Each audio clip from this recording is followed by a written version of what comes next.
దేవుని శ్రేష్ఠ నామానికి మహిమ కలుగును గాక. హల్లెలూయా. మంచిది. ఈ రెండో సెక్షను పెందలకడ ముగిచ్చేస్తారు 4 ఒక్కలు కూడా ఆమెనల్లా. అలా అదే వర్తమానంలోనికి వెళదాం. ఆదికాండం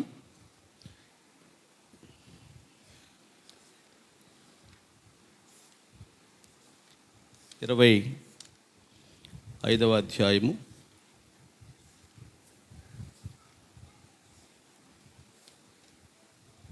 28వ వచనాన్ని చదువుకుందాం.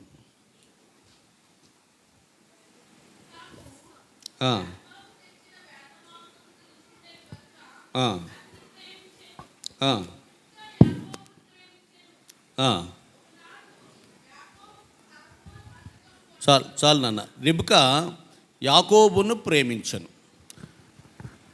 అబ్రహాము ఇస్సాకును ప్రేమించను, ఇస్సాకు రిబ్కాను ప్రేమించను. మూడో మాట, రిబ్కా యాకోబును ప్రేమించను. దేవుడు చెప్తున్నాడు, మోషే రాస్తున్నాడు. ఆదికాండం నుంచి ద్వితీయోపదేశకాండం దాకా మోషే భక్తుడు రాశారు. అప్పటికి అబ్రహాము, ఇస్సాకు, యాకోబు, యోసేపు లేరు ఈ మాటలు రాసే నాటికి. పరిశుద్ధాత్ముడు చెప్తుంటే మోషే భక్తుడి చేత దేవుడు రాయిస్తున్నాడు అనమాట. రిబ్కా యాకోబును ప్రేమించింది. అమ్మా, నాన్నగారి దగ్గరికి వెళ్ళి అంటున్నావు, కానీ నాన్నగారు అంత తేలిగ్గా దీవించరు, తడిమి చూస్తారు. తడిమి చూసిన తర్వాత నేను యాకోబుని అని రుజువైతే నన్ను దీవిస్తారు తప్ప ఏశావునని, యాకోబుని తెలిస్తే నా మీదకి శాపం వస్తుందమ్మా. వంచన చేస్తే వచ్చేది శాపమే, ఆశీర్వాదం కాదమ్మా. దయచేసి నన్ను వెళ్ళు వెళ్ళు వెళ్ళు వెళ్ళు అని అనొద్దమ్మా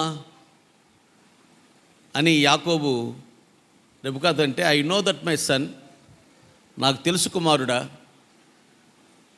ఒక ఆశీర్వాదం పొందటానికి ముందు ఎంతో మూల్యం చెల్లిస్తే తప్ప, ఎంతో కష్టపడితే తప్ప, ఎంతో పాటుపడితే తప్ప ఒక దీవెన, ఒక ఆశీర్వాదం రాదు.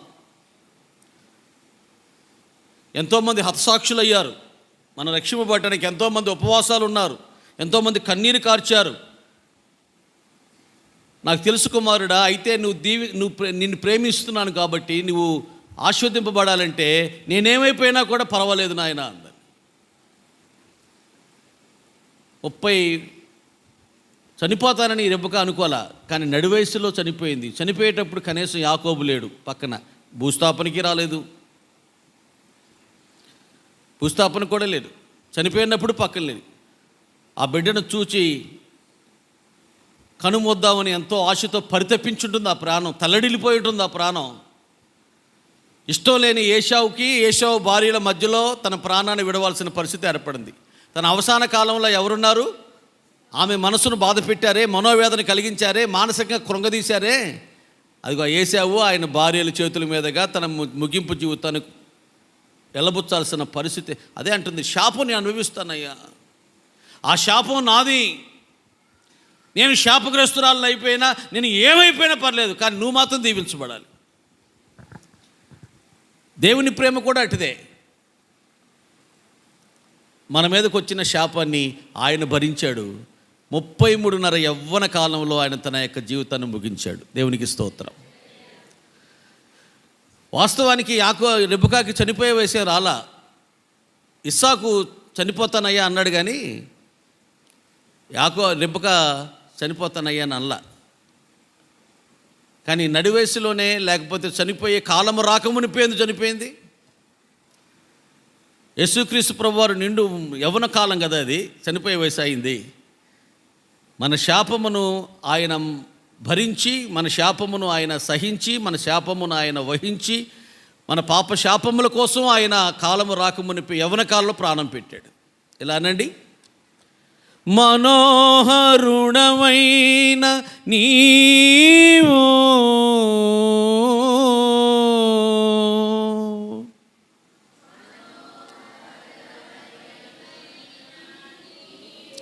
కురూపిగా మారినావు,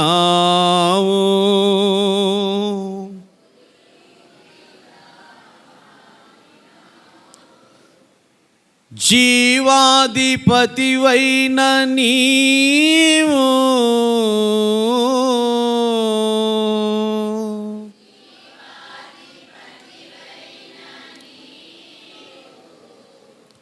మరణాన్ని పొందినావు,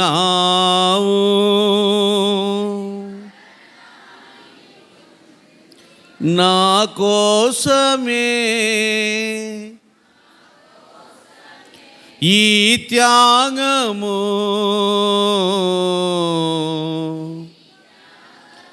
చేసితివా ప్రభువా,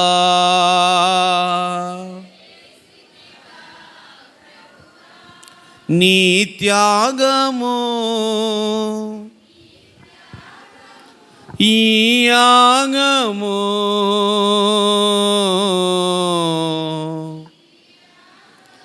నన్ను రక్షించెను ప్రభువా.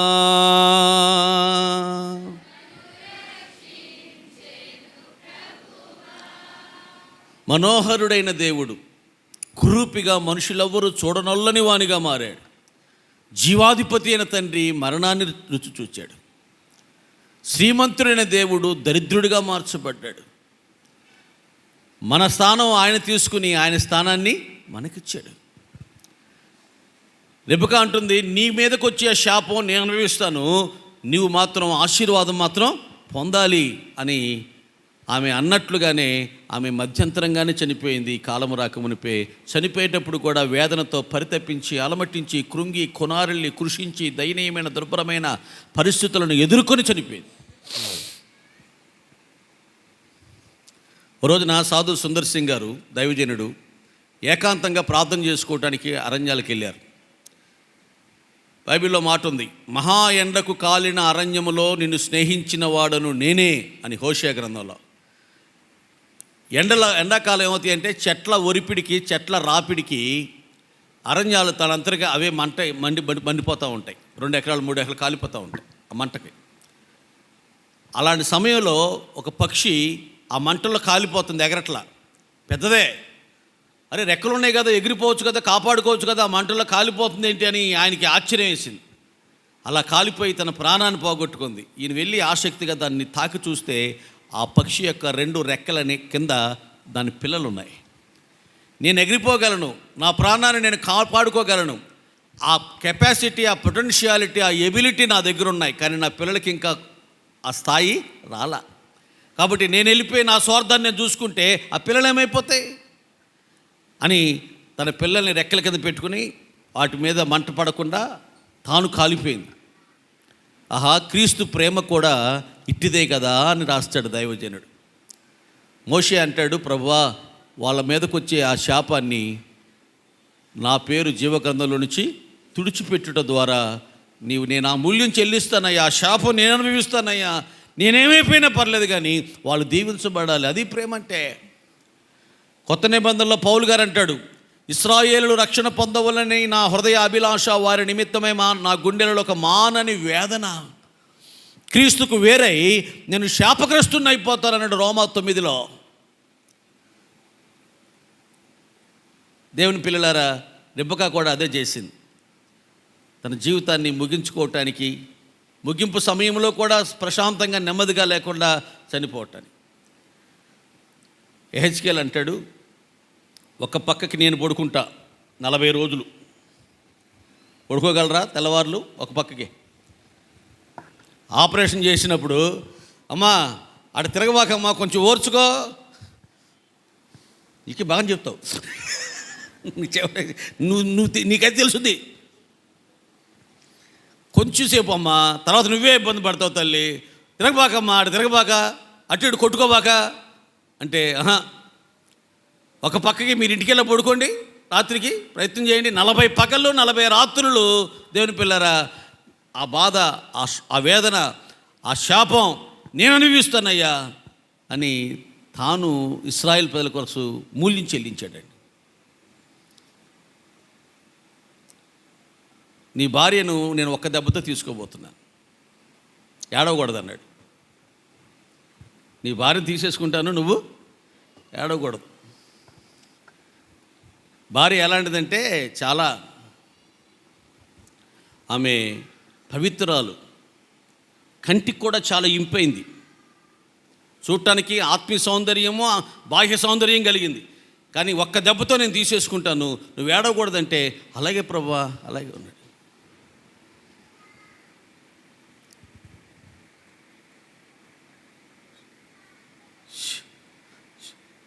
మా సంఘంలోనండి రోజుకి 7 వచ్చి ఉపవాసం ఉండి కన్నీళ్ళు కార్చి ప్రార్థన చేస్తారు. సోమవారం 7, మంగళవారం 7, 49 మంది అటు సమర్పించేసుకున్నారు. దేనికోసం ప్రార్థన చేస్తారంటే వాళ్ళ కోసం, వాళ్ళ పిల్లల కోసం మాత్రమే చేసి వెళ్ళిపోరు. మా గ్రామంలో విగ్రహారాధన, మా గ్రామంలో వ్యభిచారులు, మా గ్రామంలో పేకాడు, మా గ్రామంలో త్రాగుబోతులు, మా గ్రామంలో దేవుని వాక్యాన్ని బ్రతుకుతున్న వాళ్ళకి మార్చయ్యా అని వాళ్ళు చేసిన పాపానికి వీళ్ళు ఉపవాసం ఉండి, వీళ్ళు కడుపు కట్టుకుని, వీళ్ళు కన్నీళ్ళు కార్చి, వీళ్ళు రొమ్ములు బాదుకు నడుస్తారండి. ఓ రోజు నేను 38 మంది బాప్తీసం ఇచ్చా, ఓ రోజు 27 మంది బాప్తీసం ఇచ్చా, ఓ రోజు 26 మంది బాప్తీసం ఇచ్చా. అలా బాప్తీసాలు పొందుతానే ఉంటున్నారు. కారణం ఏమిటయ్యా అంటే వాళ్ళ పాపానికి, వాళ్ళు చేసిన పాపం అది మాది అన్నట్లుగా వీళ్ళు కన్నీళ్ళు కారుస్తున్నారు. దేవునికి స్తోత్రం.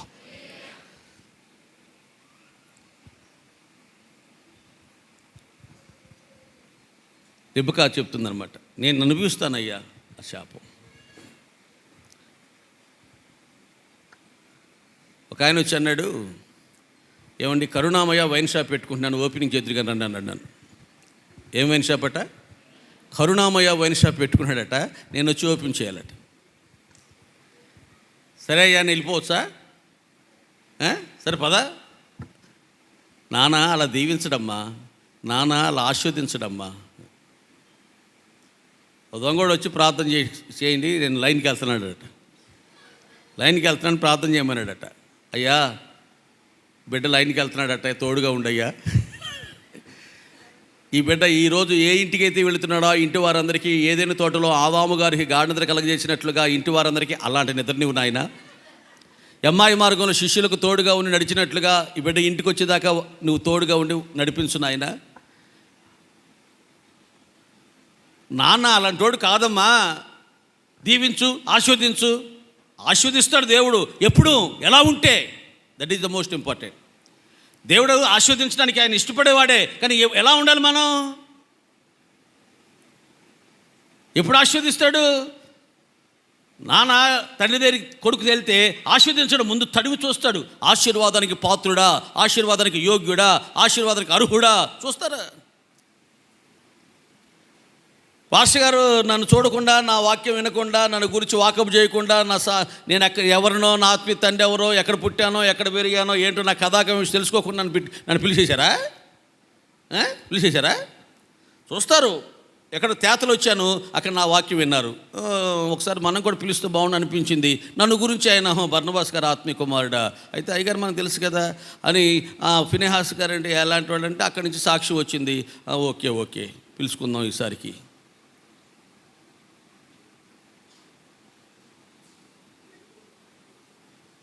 నేను పిలవను, మా సంఘాలకు ఎవరిని పడితే వాళ్ళని పిలవను.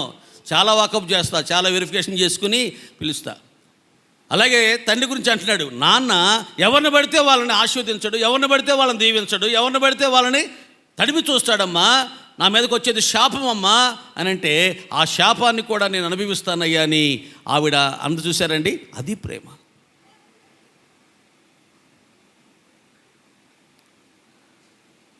ఇక యాకోబు రాహేలును ప్రేమించెను. యాకోబు రాహేలును ప్రేమించిన 29వ అధ్యాయంలో ఆ మాట మనకు కనబడుతుంది. చూడండి, ఆదికాండం 29వ అధ్యాయము 30వ వచనం.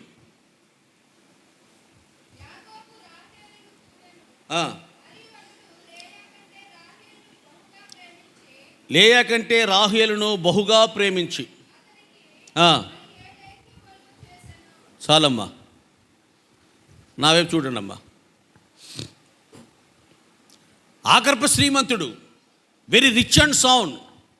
He's not ordinary person. Jacob 318 కుటుంబాలను పోషించినటువంటి అబ్రహాము గారు మనవడండి ఆయన.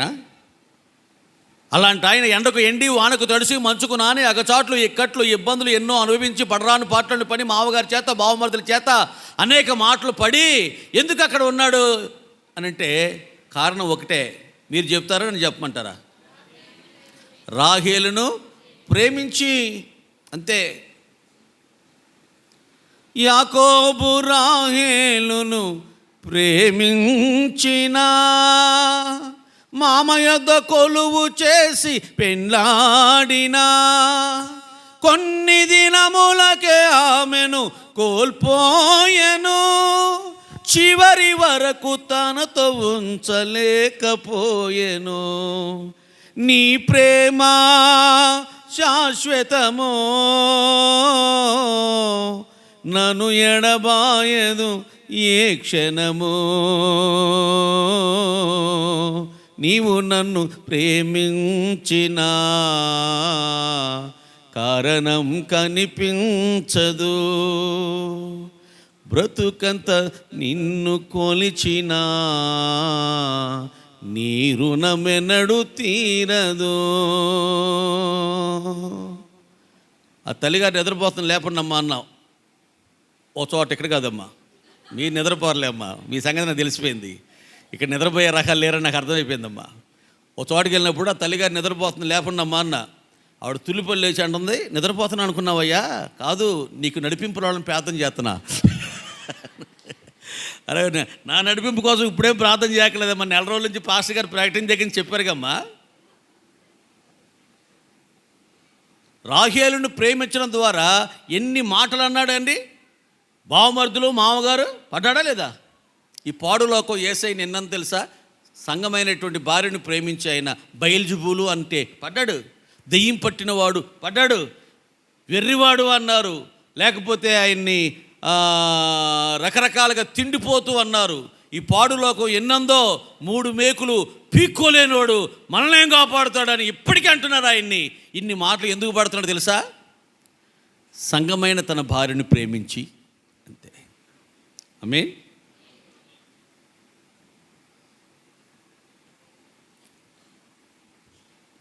మా సంఘంలో ఒక బ్యాంక్ మేనేజర్ ఉంది, లక్ష్మి గారని, నందివాళ్ళు చేస్తారు ఆవిడ. వాళ్ళ పాప సునీల అమెరికాలో ఉంటుంది. ఆ పాప మీటింగ్ పెడితే ఆ పాపే పంపిస్తుంది ఒక 50,000 కానుక. ఈవిడేస్తుంది మళ్ళీ వాళ్ళ అమ్మగారు. అంట్లు కడిగే దగ్గర ఉంటుందండి లక్ష్మి గారు. ఎవరైనా కొంచెం ముసలోళ్ళు పెరాలసిస్ వాళ్ళు ఉంటారు కదా, వాళ్ళకి భోజనం పెట్టి మూతి తుడిసి వాళ్ళని కూర్చోబెడతారు. ఆ 4 రోజులు దాచుకుంటుంది సెలవుల్ని పరిచయం చేయటానికి. యాకోబు దాసుని రూపం ధరించాడు. యాకోబు పాలేరైపోయాడు. ఆయన స్థాయి ఏంటి? 318 కుటుంబాలను పోషించిన అబ్రహాము గారు మహారాజులాగా బ్రతికాడే, మహారాజులు. అలాంటి కుటుంబంలో పుట్టి పెరిగిన ఆయన. ఇస్సాకు స్థాయి ఏంటి? ఫిలిస్తీయ రాజులు వచ్చి ఈయంతో పెట్టుకుంటే మనం నెగ్గలేమరా బాబు అని సమాధానపడి ఆయనతో సంఘీభావం తెలిపి వెళ్ళారే, అలాంటి వానికి పుట్టినటువంటి ఆగర్భ శ్రీమంతుడైనటువంటి ఈయన ఇన్ని మాటలు ఎందుకు పడ్డాడు? వాళ్ళ గొర్రెలు ఈయనెందుకు కాశాడు? వాళ్ళ మోచేతులు ఇల్లు తాగాడు? పాలేరులాగా నౌకర్లాగా చాకరీ ఎందుకు చేశాడయ్యా అంటే, భార్య అయిన రాహేలును ప్రేమించేయి. ఆమేన్. ప్రేమించేవాడు దాసుడు అవుతాడు, పెత్తందారావాడు. ప్రేమించేవాడు దాసుని రూపం ధరిస్తాడు. ఒక ఆయన నా దగ్గరికి వచ్చాడు. ట్రైన్కి వెళ్ళాను నేను. నన్ను ఆయన కారు ఎక్కించుకుని తీసుకెళ్ళి రూమ్లో పెట్టాడు. నా బూట్లు తుడిసేసాడు దుమ్మైతే. ఆ బాత్రూమ్ అంతా కడిగేశాడు. ఒక విజిటింగ్ కార్డు ఇచ్చాడు. అయ్యా, ఏమైనా అవసరమైతే చిన్న మిస్డ్ కాల్ ఏమైనా వచ్చేస్తాను, నీకు పక్కనే ఉంటాను, నేను ఇక్కడ ఉంటే మీకు కొంచెం డిస్టర్బెన్స్గా ఉంటుంది, ఏమన్నా వెళ్తానని అన్నాడు. చూస్తే ఎం పృథ్వీరాజ్ ఎంఆర్ఓ అని ఉంది. ఒక మండల రెవెన్యూ ఆఫీసరు నా బూట్లు తుడిచాడు ఏంటంటే బాబు ఈయన, నా బాత్రూమ్ కడిగాడు ఏంటి అని పాస్టర్ గారు వచ్చాక నేను అడిగితే ఆయన అంటాడు, వాళ్ళ మిస్సెస్ చిల్డ్రన్ స్పెషలిస్ట్ అండి, పిల్లల డాక్టర్ అమ్మ. వాళ్ళ పాప వాళ్ళ అల్లుడు లండన్లో ఉంటారు, వాళ్ళ బాబు వాళ్ళ కోడలు అమెరికాలో ఉంటారు. ఆ ఫ్యామిలీ నెలకు దశమ భాగం ఎంత ఇస్తారు మాకు. మంచి హెల్ప్ఫుల్గా ఉంటారు, సపోర్టివ్గా ఉంటారు పరిచర్యకి. నాకు పొద్దున్నే లేచి వాకింగ్ చేసుకుంటూ వస్తారు, ప్రార్థన చేసుకుని వెళ్ళిపోయేటప్పుడు 5 బాత్రూమ్లు ఉంటాయి అక్కడ, కడిగేసి వెళ్ళిపోతారట. ఎవరో ఎంఆర్ఓ గారు, డాక్టర్మ గారు. ఎవరైనా అడిగితే మేము సమర్పించుకున్నాం, మేము ప్రతిష్ఠించుకున్నాం, అది మాకు వదిలేసాను ఆ పరిచర్య, మేము ఇంకేదైనా పరిచయం చేసి అనుకుంటారట. పైనేమో మీటింగు చర్చిలో, కిందేమో భోజనాలు జరుగుతున్నాయి. నేను వాక్యం చెప్పి కిందకు వచ్చా. ఇద్దరు పోట్లాడుకుంటారు విశ్వాసులు. అయ్యా ఇప్పుడు దాకా వాక్యం ఏంటి, మీరు చేస్తున్న పని ఏంటి అన్న. ఈయన అన్నాడు, పాస్టర్ గారు మీరు చెప్పండి, నిన్న ఈయన ఎంగిలాకులు తీసేశాడు, నిన్న ఈయన పరిచర్య కడిగాడు అవన్నీ. సరే ఊరుకున్నాం మేము. ఇవాళ కూడా ఆయన వచ్చాడు, నేను తీసేస్తాను ఎంగిలాకులు, నేనే తుడిచేస్తాను టేబుల్, నేనే కడిగేస్తాను ఈ వంటదే అని. మరి మేమైపోతాం అయ్య గారు? ఈ సిఐ గారు నిన్న చేశాడు, సరే ఎవరికైనా ఆశ ఉండదు కదా అని ఊరుకున్నాం. ఇవాళ నేనే చేస్తా, మీటింగ్ 3 రోజులు నేనే చేస్తా అన్నాడు. మరి మేమైపోతాం అంటున్నాడు ఒక లాయర్ గారికి సిఐ గారికి పోటాడు వచ్చింది ఇప్పుడు. దేనికి? నేను మేమేగా చేసాం, నేను మా పిల్లలు మా ఫ్యామిలీ చేసాం, ఇప్పుడు మేము చేయం అంటలా. అయ్యా ఈ 3 రోజులు మేము చేస్తాం, అవకాశం మాకు ఇవ్వండి అన్నాడు. నేను అన్నాను పోటాట్ ఇదా, అయితే పోటాడుకున్నా. పోటాడుకోండి, నేను కూడా నా ఫోన్లో రికార్డ్ చేసి మా చర్చలు తీసుకెళ్తాను. ఎట్టండి పోటాలకు అవసరమే? నేను ఎట్టాంటి పోటాట్లు విన్నానంటే, నిన్న చేసింది మేమేగా, ఇవాళ మేమేనా, ఈ చర్చలు ఇంకెవరు లేరా, మీ చేతులు ఏమైనా కరిగిపోయినాయా అని ఇట్లా పోటాడుకున్న వాళ్ళు ఉంటారు. కానీ అయ్యా ఈ 3 రోజులు ఈ అవకాశం మాకేముండి అయ్యా అనేవాళ్ళు ఎవరున్నారు? ప్రేమించేవాళ్ళు తప్ప, సంఘాన్ని ప్రేమించేవాళ్ళు తప్ప, పరిచయం ప్రేమించేవాళ్ళు తప్ప, ప్రభువుని ప్రేమించేవాళ్ళు తప్ప ఇంకెవరు? మీటింగ్కి వెళ్ళాను నేను, చెప్పులు తీసుకెళ్ళి షెల్ఫ్లో పెడుతున్నాడు. షెల్ఫ్లో ఉన్నటువంటి టోకెన్ నాకు ఇస్తాడు. మీటింగ్ అయ్యాక టోకెన్ ఆయనకి ఇస్తే చెప్పులు తీసుకొని వంగుని నా కాలు కాడ పెడుతున్నాడు అందరికీ. సరే ఎన్నిసార్లు నన్ను వంగుతారండి, ఎంతమందికన్నా వంగుతారు, మా చెప్పులేగా మాకు ఇచ్చేసేయనంటే, లేదు నాకు అలవాటేనండి ఇది అన్నాడు. ఆయన పొజిషన్ చూసి, ఆయన పర్సనాలిటీ చూసి, సార్ మీరు ఏం చేస్తారండి అన్న. నేను పోలీస్ డిపార్ట్మెంట్లో పనిచేస్తాను సార్ అన్నాడు. అదే పోలీస్ డిపార్ట్మెంట్లో మీ క్యాడర్ ఏంటండి అన్న. నేను డిఎస్పీని సార్ అన్నాడండి. పోలీస్ డిపార్ట్మెంట్లో పనిచేసిన ఒక ఉన్నతమైన అధికారి, డిఎస్పీ స్థాయికి వెళ్ళిన అధికారి ఎక్కడ తెలుసా? చెప్పుల డిపార్ట్మెంట్లో ఉన్నాడమ్మా మీటింగ్లో. అర్థమవుతుందా ప్రేమ అంటే ఏంటో? అందుకే అన్నాడు, యెహోవా భక్తులారా మీరందరూ ఆయన్ని ప్రేమించండి. భక్తి వేరు, ప్రేమ వేరు. భక్తి అందరికీ ఉంది, ఎంతో కొంత. కానీ ప్రేమికులుగా మారితే ఇదిగో ఇలాంటి అనుభవానికి మనం చేరుకుంటాం. ప్రేమించాడు కాబట్టే యాకోబు దాసుని రూపం ధరించాడు. ఒక సేవకునిగా మనుగూరు అన్న స్థలానికి వెళ్ళాను. అక్కడ పాస్టర్ గారు ఉన్నారు. 18 కార్లు సేవకులకు గిఫ్ట్ ఇచ్చాడండి ఆయన. కార్లే 850 మోటార్ సైకిళ్ళు. చిన్న సేవకులు ఉంటారుగా, మా సూరిబాబు లాంటి వాళ్ళు. మా సూరిబాబును మా అమ్మాయి మా అల్లుడు కలిసి చదువుకున్నారు, క్లాస్మేట్ బైబిల్ కాలేజీలో. అడుగుతారండి, మా సూరిబాబు అయితే మా సూరిబాబు అంటాడండి నా. అదే మా అమ్మాయి మా అల్లుడు కలిసి చదువుకున్నారు కాబట్టి, వాళ్ళంతా క్లాస్మేట్ కాబట్టి, వీళ్ళు మా పిల్లలు కాబట్టి సూరిబాబు మా సూరిబాబు అంటానులేమ్మా. మీ సూరిబాబు ఈ 2 రోజులే మా సూరిబాబు. అమ్మా ఇలాంటి సేవకులు, యవనస్తులు, చిన్న సేవకులు ఉంటారు కదా, వాళ్ళకి 850 మోటార్ సైకిల్ కొనిపెట్టాడు. ఆయన పేరు జాకబాయ్ గారు. 18 కార్లు పెద్ద సేవకులకి, 850 మోటార్ సైకిల్ చిన్న సేవకులకి ఇచ్చాడు. తర్వాత 5500 మంది అనాథ పిల్లలు ఉన్నారు, ఓల్డ్ ఏజ్ హోమ్ వాళ్ళు ఉన్నారు, లెప్రసీ వాళ్ళు ఉన్నారు. వీళ్ళందరికీ రోజు అన్నం పెడతాడు ఆయన. అమ్మా ప్రతిరోజు 12,000 మందికి అన్నం పెడతాడు. నేను పరిచర్యకి వెళ్తే, ఆ మీటింగ్ పిలిస్తే నేను వెళ్తే ఆయన అన్నాడు, అయ్యగారు దూరం నుంచి వచ్చారు, చాలా దూరం నుంచి వచ్చారు, కొంచెం కొబ్బరి నూనె రాసి కాళ్ళు ఏమైనా నొక్కమంటారా, పరిచర్య చేయమంటారా అన్నాడు. తండ్రి లాంటి వాళ్ళు మీరు, సార్లే ఊరుకోండి. పల్లెటూరులో సేవ చేస్తున్న చిన్న సేవకుని మీరు ఇంత పెద్ద మిషనరీ, మీరు దేవుడు ఇంతగా దీవించి ఇతరులకు కార్లు కూడా గిఫ్ట్గా ఇవ్వగల స్థాయిలో మీరుంటే నా కాళ్ళు మీరు పరిచయం చేయటం ఏంటండి? నాకు నీళ్ళు పెట్టేవాడు నేను బాత్రూంలో. ఆశ్చర్యం వేసేది నాకు. ప్రభువా, నేను వీళ్ళకి నేర్పించడం కోసం కాదు నువ్వు నన్ను ఇక్కడ తీసుకొచ్చింది, వీళ్ళ దగ్గర నేను నేర్చుకోవటం కోసం నన్ను తీసుకొచ్చాను, నాకు అర్థమైపోయింది. వీళ్ళ దగ్గర నువ్వు నేర్చుకోవాల్సింది చాలా ఉందిరా, ఈ 2 రోజుల నుండి నేర్చుకురా అని నువ్వు నన్ను పంపించావు కదా తండ్రి, నాకు అర్థమైందని ఆయన. ఇక కొంతమంది ఉంటారు, పాత కారు ఏమన్నా 2 లక్షలు పెట్టి కొన్నారంటే భూమి మీద నడవరం. వాళ్ళు మా ఊర్లో పాత కారే కొన్నారు, కొత్త కారు కూడా కాదు, భూమి మీద నడవరాలు. ఇక వాళ్ళ మాటలు చూస్తే ఆడెంత, ఈడెంత, నువ్వెంత, నేనే అంత, ఈజ్ ఈక్వల్ టు నీ ఎంత అన్నట్టు నత్తిలేని వాళ్ళు అడు చూస్తా. ఆడెంత, ఈడెంత, నువ్వెంత, నేనే అంత, ఈజ్ ఈక్వల్ టు నీ ఎంత అనండి అమ్మా, అనలేరా? సర్లే ఒక్కోటి అడుగుతుంది. ఆడెంత, ఆడెంత అంట కూడా ఇష్టపడలే మీరు.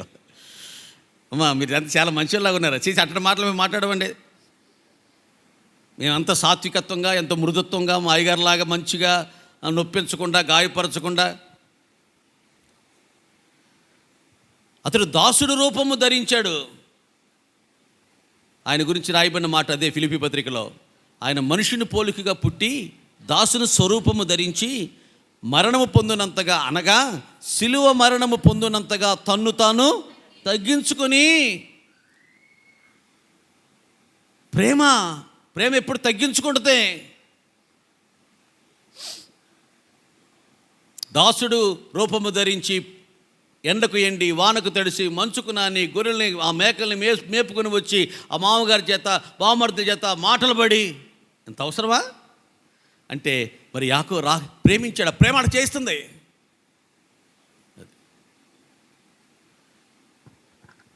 మరి మీరు అడగవచ్చు, మరి వెళ్ళిపోవచ్చు కదని 14 ఏళ్ళు అయింది, ఇద్దరికి చేసాడు, లేయాకి వెళ్ళిపోవచ్చుగా, మరి ఇంకెంత 6 ఏళ్ళు ఉన్నాడు అంటే. ఎందుకు వెళ్ళలేదంటే యాకోబు 14 ఏళ్ళ తర్వాత ఇద్దరు భార్యల్ని, అప్పుడు పుట్టిన పిల్లల్ని తీసుకుని వెళ్ళిపోవడానికి రెడీయే. కానీ ఈ రాహేలు తండ్రి ఇంటిని విడిచిపెట్టి భర్తతో పాటు కలిసి మెట్టినింటికి వెళ్ళటానికి ఇంకా మనసు రాలేదండి. అందుకని 6 ఏళ్ళు అలా నిరీక్షించి అలాగే వేచి ఉండి అక్కడే ఉండిపోయాడు.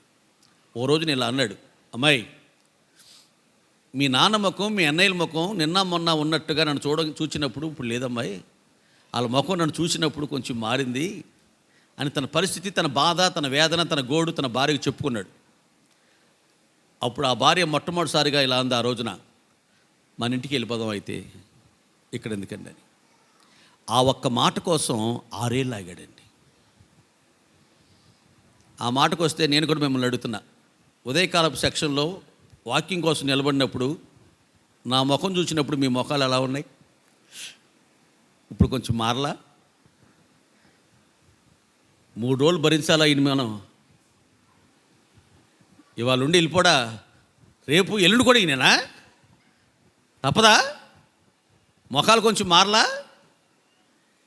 మీ నాన్న ముఖం, మీ అన్నయ్య ముఖం నిన్న మొన్న నన్ను చూసినప్పుడు ఎలా ఉందో ఇప్పుడు అలా లేదు. వెళ్ళిపోద్దామండి, అంత బాధపడితే ఇక్కడ ఎందుకు? మొట్టమొదటి మాట ఆలస్యం అనుకున్నట్లుగా దేవుడు ఆలస్యం చేసేవాడు కాదండి. ఇదిగో సంఘం అయితే ఇక్కడ వద్దండి, మనం వెళ్ళిపోదామండి, మరణాత ప్రభువా నువ్వు వచ్చే నాయన అని తన భర్త అయిన యేసు ప్రభుని ఎప్పుడు పిలుస్తుందా అని ఆలస్యం చేస్తున్నాడు తప్ప ఆలస్యం చేయడానికి సరదా అనుకున్నారా? లేదు. ఇంకా సంఘం ఈ లోకపు ఆశల్లో చిక్కుకొని కూరుకొని ఇంకా ఈ లోకాన్ని అనుభవించడానికి ఇంకా విడిచిపెట్టడానికి ఇష్టం లేని పరిస్థితుల్లో ఇంకా ఆలస్యం చేస్తున్నాడు ఆయన. యాకోబు తన తండ్రి ఇంటిని విడిచిపెట్టి భర్తతో కలిసి మెట్టినింటికి వెళ్ళటానికి ఆమెకి 6 ఏళ్ళకి టైం పట్టింది. మనకి ఎంత టైం పడద్దా? లోకాశలు నీకేలనమ్మా, లోకాశలు నీకేలనమ్మా, సిద్ధె వెలిగించుమా, సిద్ధముగా ఉండుమా, సిద్ధపడుమా గమా, సిద్ధపడుమా, క్రీస్తు వచ్చు వేళయే వేచియుండుమా, యేసు వచ్చు వేళయే. ఏముంది లోకంలో? ఒక ఆయన అన్నాడు, ఇది రక్షణ పొంది సిద్ధపడిన క్రైస్తవుల గట్ట ఒక సులభ కాంప్లెక్స్ లాంటిది. సులభ కాంప్లెక్స్లోనే ఉండిపోవాలని ఎవడని అనుకుంటాడా? ఎల్లక తప్పదు కానీ ప్రయాణాలు చేసేటప్పుడు, కానీ ఎప్పుడెప్పుడు బయటకు వచ్చేద్దామా త్వరగా అనుకుంటాడు. అవునా? అలాగే రక్షింపబడిన తర్వాత వెడలిపోవాలన్న ఆశ, వెడలిపోవాలన్న కోరిక ఒక విశ్వాసంలో బలంగా ఉంటుందండి. సిద్ధపడిన విశ్వాసంలో కోరిక ఇలాగే ఉంటాయి. ఏముంది ఇక్కడ? ఆట స్థలం, అది ప్లే గ్రౌండు, చుట్టూ కాంపౌండ్ వాళ్ళు కట్టారు. పిల్లలు ఆడుకుంటున్నారు సెలవుల్లో. ఆ కాంపౌండ్ వాళ్ళ పక్కనే ఒక రోడ్డు ఉంది. రోడ్డు అమ్మటి వెళ్ళిపోకుండా లోపల పిల్లలు అల్లరి చేస్తారు. 16 అని అరుస్తున్నాడు ఒకడు. ఏంటా అని అతను చూద్దామని చూశాడు. కాంపౌండ్ వాళ్ళు ఎత్తుగా ఉంది, దానికి కంత ఉంది. ఆ కంతలో కనిపెట్టి చూశాడు. ఇంతకీ ఆ పిల్లలు ఆడుకుంటున్న ఆట ఏంటంటే, ఆ కంతలో ఎవరిని కనిపెట్టాడు అనుకోండి, ఒక బాణంలాగా చెక్కారు పుల్లని, పట్టకమని పొడుస్తారు. అలా 16 కన్నులు పొడిచారు. అందుకని 16 కన్నులు పొడిచారు కాబట్టి 16 మార్కులు వచ్చినాయి. 16 అని అరుస్తున్నాడు. వాళ్ళు ఎందుకు అరుస్తున్నా తెలియక ఈయన వెళ్తా వాడు ఏదో చూద్దామని కనిపెట్టాడు. పట్టకని పొడిచాడు. 17 అన్నాడు. అమ్మా, నువ్వు వెళ్ళే మార్గంలో వెళ్ళొచ్చు కదా. ఏదో వాళ్ళు అనుభవించేస్తున్నారు, ఏదో జరుగుతుంది. ఏముంది? శరీరాశ, నేత్రాశ, జీవపు డంబం, ఇక అంతమించి ఏముందండి?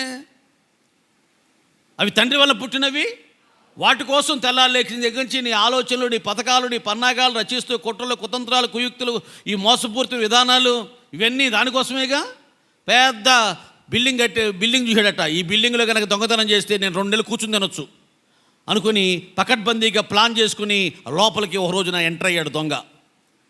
లోపలికి ఎంటర్ అయిన తర్వాత చూస్తే అందులో పాత పేపర్లు ఉన్నాయి అల్మారాలో. మసిగొడ్డు ఉంది వంటగదిలో. ఆ ఇల్లు అధిక బోర్డు చూడకుండా ఇవన్నీ చేశాడు. పాత పేపర్లో మసిగొడ్డ, చీపిరి, ఏం తప్పే ఉంది? శరీరాశ, నేత్రాశ, జీవపు డమ్ము, ఇది తప్ప ఇంకేముంది లోకంలో? ఏదో ఉంది, జురుకుందాం. పిల్లలు ఓడదీస్తారు అన్నమాట ఉల్లిపాయ. అమ్మో, ఇన్ని పొరలో ఉన్నాయంటే లోపల ఏదో ఉండడుతుంది. ఎప్పుడు చూశారు ఉల్లిపాయని? మీరు ఓడదీసి చూశారమ్మా? ఏముండదు లోపల? లోకంలో కూరుకుపోతే దేవుని పిల్లలారా, యాకోబు అంది, రాహేల్ అంది, అయితే మనం ఇక్కడ వద్దండి, మనం వెళ్ళిపోతాం. ఎప్పుడెప్పుడు ప్రభుత్వం ఉండాలా, ఎప్పుడెప్పుడు ప్రభు సన్నిధికి వెళ్ళాలా అనే ఆశలు, ఆలోచనలు కలిగిన ఆ హృదయము నీ హృదయంగా ఉంటే అది ప్రభువుని ప్రేమించే హృదయం. బర్కుమన్ గారు ఇలా అన్నాడు, సంగీతకారుడు దావీదును గాంచి పాడమని నే కోరేదన్. ఆయన పాడతాడు, పరలోకి వెళ్తాను. ఆ తర్వాత ప్రభు దర్శించిన తర్వాత, అయ్యా దావీదు గారు ఎవరండి ఇక్కడ అడుగుతాను. ఇదిగో దావీదు గారు ఈయన చెప్తారు, ఏమండి ఎప్పటి నుంచో నాకు కోరికండి, మీరు పాట పాడితే ప్రభువు పరవశించేవట, ఒక పాట పాడండి సార్ అని అడుగుతాను. ఆయన పాడతాడు. ఆయన పాడితే మౌనంగా ఉంటానా? నాట్యమాడేదను, నేను నాట్యమాడేదను, తానాన్న తనన్న తానాన్న తానాన్న అంటే భూమి మీద ఉన్నాడు కానీ ఆయన ఆలోచనలు, నేను చనిపోతాను, ప్రభు దగ్గరికి వెళ్తారు, ఆ ప్రభుని దర్శించుకుంటాను, ఆయన దగ్గర సాగిలు పడతాను, ఇదిగో నా ప్రభు నాతో ఇలా అంటారు, ఆ తర్వాత నేను దావీదుని ఎత్తాను. ఏ ఆలోచనలు ఉన్నది? ఎక్కడ? భూమి మీదే. ఎప్పుడెప్పుడు వెళ్ళిపోతానా? ఇలాలో నానా యాత్రను ముగించి పరలోకమును నే చేరువేలా, వేవేల దూతలు గీతాలు పాడ నీ పాద కమలాల నేనొదిగిపోని, పరమున ప్రభువా వరముల నడుగా నే వెదకి తిని నీ పాదములను, నే వెదకి తిని నీ పాదములను, పరమున ప్రభువా.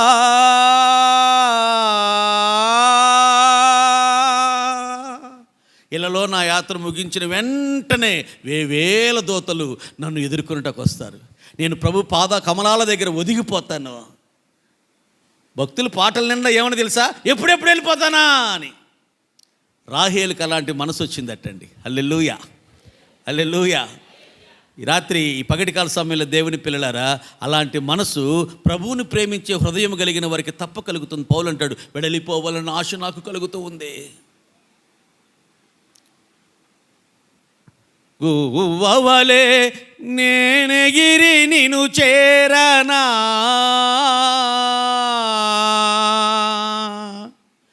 నీ కౌగిట నేనొదిగి హర్షించనా, ఈ కోరిక నాలో తీరునా, రాకడలోనే తీరునా. అయ్యా గువ్వలాగా ఎప్పుడెప్పుడు వాళ్ళే కనపడతారు, మేము ఎక్కడ కనపడతాం? అది కాదు ప్రేమంటే అమ్మా, అది కాదు ప్రేమంటే. దాసుని రూపం ధరించారు. మన మధ్య హెబ్రోన్లో జయరాజు గారని ఆయన చెప్తున్నారు, ఎయిర్ హోస్టర్ విమానాలు చేసిన ఆవిడ డ్యూటీ దిగిపోయి వచ్చిందట. వచ్చి బాత్రూమ్లన్నీ కడిగేస్తుందట. ఈ పాస్టర్ గారు, జయరాజు పాస్టర్ గారు వెళ్ళారు భక్సింగ్ అన్న సహవాసం. బ్రదర్ సిస్టర్ ఎక్కడ చూశానంటే, నేను పలానా ఫ్లైట్లో పనిచేస్తానని. మరి కాసేపు నీకు వాళ్ళు ఏసీ హోటల్ ఇస్తారు కదా, మళ్ళీ విమానం వచ్చేదాకా ఈ డ్యూటీ కాదు, దేవుని పని చేద్దామని వచ్చాను. దేవుని పరిచయం ఈ లేజర్ టైం, ఖాళీ టైం ఎందుకు వేస్ట్ చేయాలని ఆ విమానం నడిపే ఆ పైలట్, విమానంలో ఎయిర్ హోస్టెస్ వీళ్ళు వచ్చి అక్కడ ఉన్నటువంటి హెబ్రోన్ సహవాసంలో ఉన్నటువంటి బాత్రూమ్లు కడిగి అక్కడ పరిచయం చేసి మళ్ళీ డ్యూటీకి వచ్చినప్పుడు మళ్ళీ వెళ్ళారటండి. ప్రేమించేవాడు ఎప్పుడు కూడా దాసుడిగానే ఉంటాడు. ఆమేన్. ఒక ఆవిడ అంటుంది, అయ్యగారు 2000 ఇచ్చి పంపించాను మా అమ్మాయికి కానుకిమ్మని మీటింగ్కి, ఇచ్చాడా అంది. ఇచ్చాడమ్మా అంటే కొడుకు మీద నమ్మకం లేక అంది. ఇచ్చాడమ్మా అన్న. రాత్రి కంటే అమ్మాయికి పాటే ఉండే అంటుంది. ఏమివ్వాలి అంటే 2000 ఎందుకు ఇచ్చా? లంచమా? నీకు 2000 ఇచ్చాం కదా, రాత్రికో పాట ఇవ్వలేవా అమ్మాయికి అంటే నలుగురు ముందు కనబడాలి. అమ్మ వచ్చి పాట పాడు. ఇప్పుడు కాదు అయ్యగారు, చివర్లో పాడతా, అందరూ వచ్చాక పాడతా. ప్రేమించే హృదయమేది ఇది. ప్రేమించే హృదయాలు ఇలా ఉంటాయా? ఇలాంటి ఆలోచనలు, భావాలు, ఉద్దేశాలు, నైజము, వైఖరి, స్వభావము, గుణగణాలు, తీరుతెన్నులు కలిగిన వారు ప్రభువును ప్రేమించేవారుగా ఎంచబడతారా, భావించబడతారా, పరిగణించబడతారా?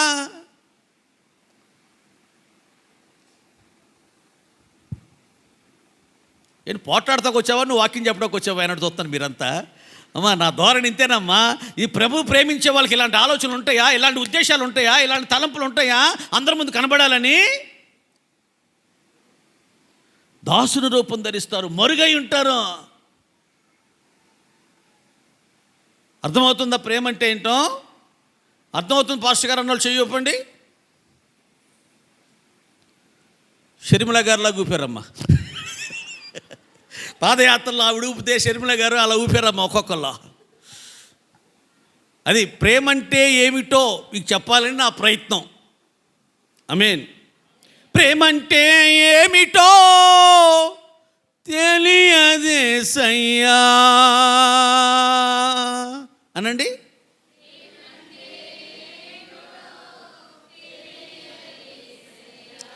ప్రేమించమనే క్రొత్త ఆజ్ఞ ఇచ్చావయ్యా,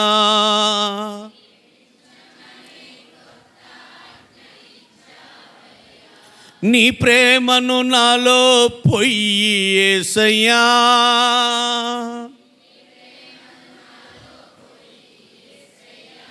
నన్ను నీలాగే మార్చివెయ్యేసయ్యా.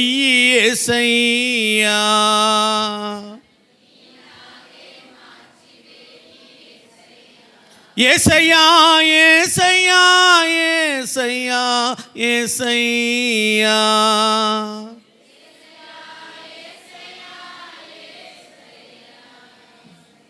ప్రేమంటే ఇది, ఇది ప్రేమంటే. దాసుని రూపం ధరిస్తుంది, సహిస్తుంది, భరిస్తుంది, నోరు తెరిచి మాట్లాడదు, దాచిపెడుతుంది, గొప్ప చేస్తుంది, విడిచిపెడుతుంది. ఈ లక్షణాలన్నీ క్రోడీకరిస్తే దేవుడు దాన్ని ఏమంటాడు? ప్రేమ. ఆమేన్. బైబిల్లో మాట ఉంది, యోనాతాను దావీదును ప్రేమించి ఏం చేశాడు తెలుసా? ఇదిగో నాయనా నువ్వు రాజుగా ఉండాలి, మరి నువ్వు నేను నీకు సహకారిగా ఉంటాను. యేసయ్య ఏమన్నాడు చెప్పినప్పుడు? వాక్యమును ప్రకటించిన తరువాత ప్రభువు వారికి సహకారుడయుండి చెప్పబడిన వాక్యమునకు వెనువెంటనే సూచక క్రియలను జరిగించుచు ఆ వాక్యమును స్థిరపరచుచూ వచ్చెను అని రాయబడింది మార్కు సువార్త 16వ అధ్యాయంలో. ప్రభు ఎలా ఉన్నాడు? సహకారుడై ఉన్నాడటండి. యోనాతాను ఏమంటున్నాడు? సహకారిగా ఉంటానంటున్నాడు. అసలు యువరాజు ఎవరు? యోనాతాను. ఈయనెవరు? సైన్యాధిపతుడు. ఈయనేమో నువ్వు అక్కడ ఉండాలి, నీ స్థానం నేను తీసుకుంటా, నీకు సహకారిగా అండగా ఉంటాను, ఆదరణగా నువ్వు సింహాసనంలో కూర్చోవాలి. సేమ్ ఆయన సింహాసనంలో మనల్ని కూర్చోబెట్టుట కొరకు దేవుడు సహకారిగా మారాడు. దేవునికి స్తోత్రం. ఆయన సింహాసనంలో నీవు నేను ఉండాలనే. దావీదు కాదు సింహాసనం, యోనాతాను అవ్వాలి సౌలు తర్వాత, కానీ నువ్వు అవ్వాలి, నేను నీకు సహకారిగా ఉంటాను.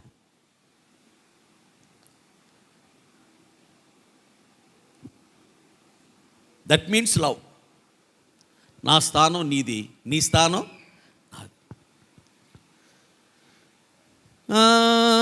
పాపము పాప నరరూపివైనావు,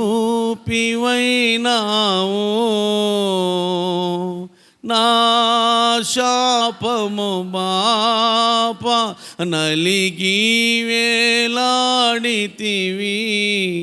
నాకు చాలిన దేవుడవు నీవే, నా స్థానములో. సింహాసనంలో కూర్చునే స్థానాన్ని తన స్నేహితుడికి ఇచ్చేస్తున్నాడండి. మీరు నా ఆజ్ఞలు గైకొని నెడల మీరు నాకు దాసులు కాదు, మీరు నాకు స్నేహితులు. ఆమేన్. సీమోను భోజనం పెట్టావు, బాగానే ఉంది, ప్రేమించావా? నిన్నేనయ్యా ప్రేమించావా అంటున్నాడు దేవుడు. ప్రేమిస్తే నీ ఇంటికి వచ్చినప్పుడు నువ్వు ఇలా చేయకుండా ఉంటావా?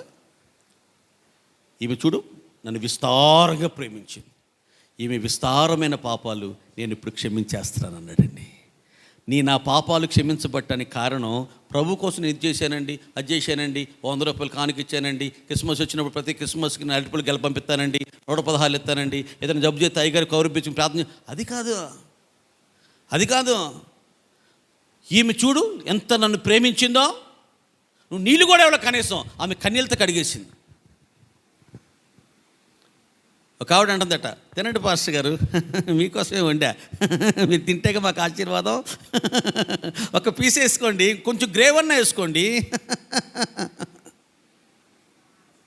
ఆ పాస్టర్ గారు కూడా కడుపు నుండి ఆకలితో వచ్చాడు పాపం. సహోదరి ప్రేమతో పెడుతుంది కదా అని కడుపార తిని ప్రార్థన చేసి మొత్తానికి డోర్ కట్టిన ఉంటే ఆ కట్టిన అవతలకి వెళ్ళి బూట్లు వేసుకుంటున్నాడు, ప్రార్థన చేసి వెళ్ళిపోయాడు అనుకుంది ఈవిడ. చూసుకోవాలా, కొడుకుతో అంటుందట, అదేంటారా పాస్టర్ గారు అంత తిన్నాడు, కడుపా కల్లేపల్లి చెరువురా, వద్దు కానీ చాలన్న మాట కానీ ఒక్క మాట కూడా అనలేదురా మహానుభావుడు. ఆ పాస్టర్ గారు అక్కడే ఉన్నాడు, అవన్నీ విన్నాడు. ఎందుకంటే ప్రేమ లేని చోటుకి క్రొవ్విన ఎద్దును విందు చేసి పెట్టినా మీరు వెళ్ళబాకండి, ప్రేమ ఉన్న చోటుకి ఆకుకూరలతో భోజనం పెట్టినా మీరు వెళ్ళండి. వారు తినుము అని వారు అందరూ, కానీ ఆంతర్యంలో వారు లెక్కలు చూచుకుంటారు. వెళ్ళబాకండి. ప్రభువు హృదయాలు అంతరంగాలు పరిశీలించి పరిశోధించే పరిశోధకుడు ఆయన చెప్పేస్తున్నాడు. నీవు నన్ను భోజనానికి పిలిచావు, భోజనం పెట్టావు, ఇంత ఖర్చు పెట్టావు, కానీ ప్రేమ లేదు. నేను కోరేది, ఆశించేది, అడిగేది అప్పుడు ఇప్పుడు ఎప్పుడు కూడా ప్రేమే. ఇక అది లేనప్పుడు మిగిలిన ఎన్నున్న వ్యర్థమే. ప్రేమ, విశ్వాసము, నిరీక్షణ, ఈ మూడే ముఖ్యం. మళ్ళీ ఈ మూడిట్లో ముఖ్యం ప్రేమే. ఇక అదే లేదు నీ దగ్గర, ఇవన్నీ ఎందుకు?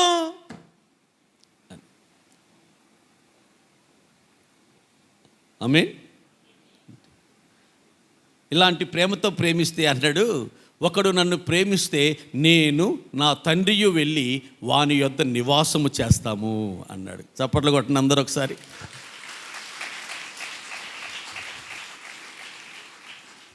ఇప్పుడు